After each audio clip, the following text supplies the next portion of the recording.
Here in Britain, there'll be services of remembrance, and at 11 o'clock, 3 minutes silence will be observed.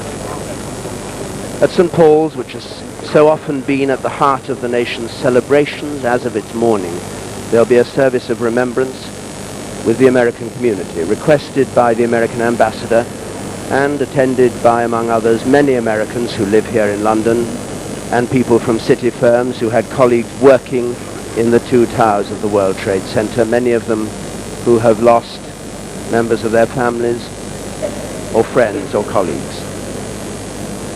The Prime Minister will be here, the representatives of many faiths, and leading the mourning, the Queen.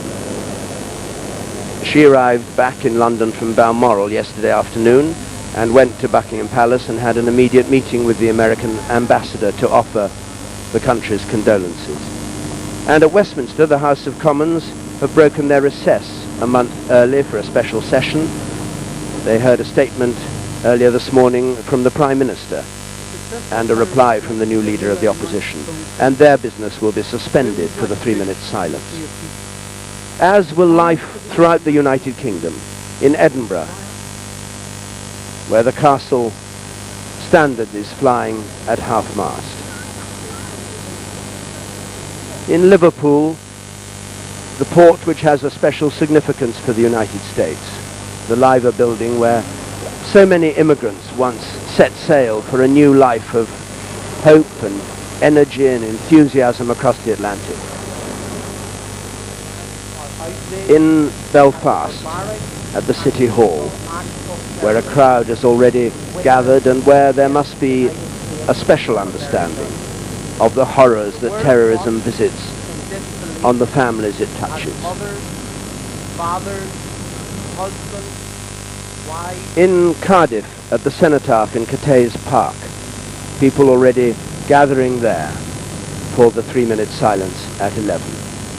And in offices and in schools throughout the country, the silence will also be observed. At Wyndham College in Norwich, one of thousands of schools which will be waiting to observe this silence. And all over Europe, at midday their time, the silence will be observed. Chris Patton on the left there at Brussels, where the idea of this tribute was agreed yesterday.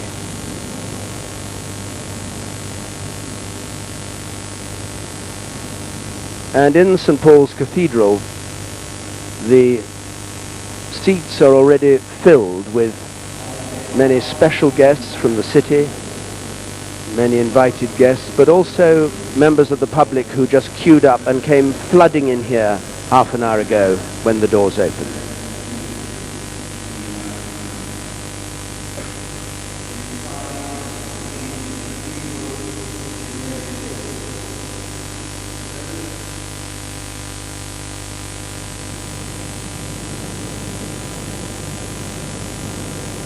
We're waiting for Big Ben to strike 11 as we remember all those killed in the terrorist attacks on Tuesday, among them thousands of American citizens and hundreds of our own.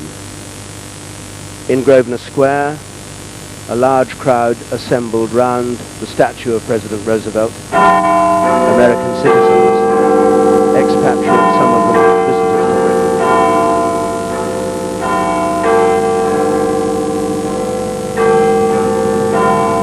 And as Big Ben strikes, we remember the event 3 days ago which brought a great city and country to its knees.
3 minutes of silence.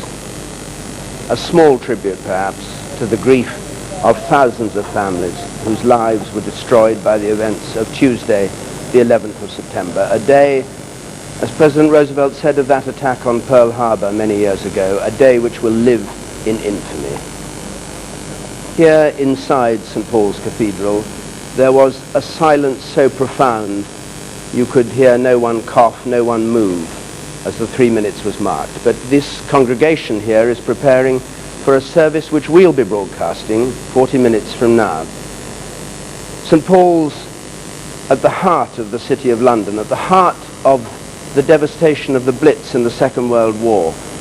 New York experienced what this City of London, or the city of Coventry, or Dresden in Germany experienced during that war, but all compressed like some vision of hell into one single day, a day of dread and terror and misery and panic, a day for courage and fortitude.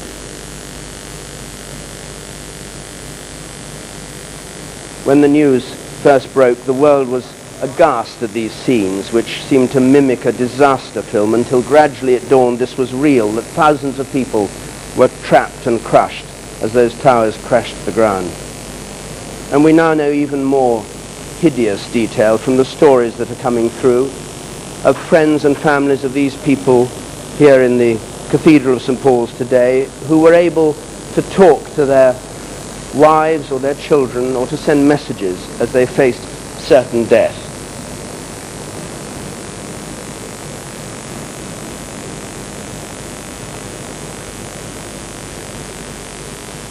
Will be able to separate us. In Belfast, a service taking place, and there are services throughout Europe, and later today in the United States, where President Bush will be attending a service in Washington and then going for the first time since the tragedy to New York. And here in St. Paul's, the Archbishop of Canterbury will be speaking, the American ambassador will be reading a lesson, and a 17-year-old American girl will light a special candle.